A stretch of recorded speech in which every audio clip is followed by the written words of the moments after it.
I've been mayor now for going on 20 years, so it seems like I've always been involved with Harbor House in one way or another.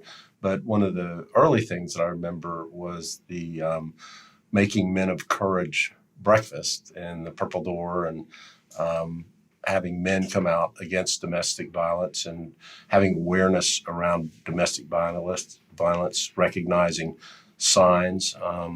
So Harbor House has done important work, and I've loved being involved with them. It's an issue that everybody on a personal level needs to be involved with. If you see something that appears not to be right, you need to bring that to someone's attention.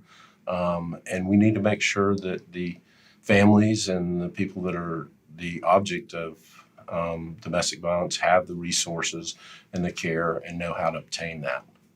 I turned 60 a few years ago, and I decided, instead of receiving any gifts, and we did have a big party, but I asked people to make contributions to the Pause for Peace kennel at Harbor House rather than to give me any other type of birthday presents. And those were the best birthday presents I think I have ever had, because I have a dog, the first dog of Orlando, Sammy, that I love and everybody knows, and she's walked in Pause for Peace, I think, every year that it's been around. But I think about people that are subject to domestic violence. Some don't leave that situation because they have pets that they don't want to leave behind, and some stay longer than they should have, or some have to leave loved pets behind. But being able to provide a home for the pet as well as the person who's experiencing domestic violence is important to get them out of that situation.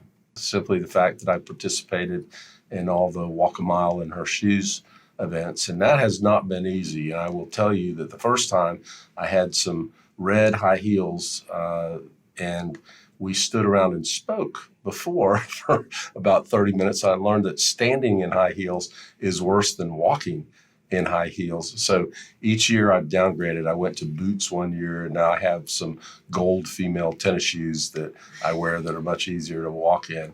But certainly it's the notion that men need to understand the situation that a woman can be in and be supportive. The pain of walking a mile in high heels is nothing compared to the pain that someone who's subject to domestic abuse endures.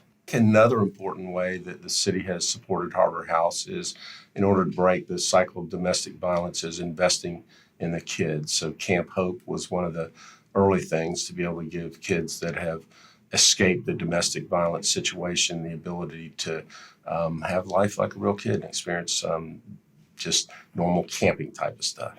I am committed to advocating for safety, for justice, and human dignity for all domestic violence survivors.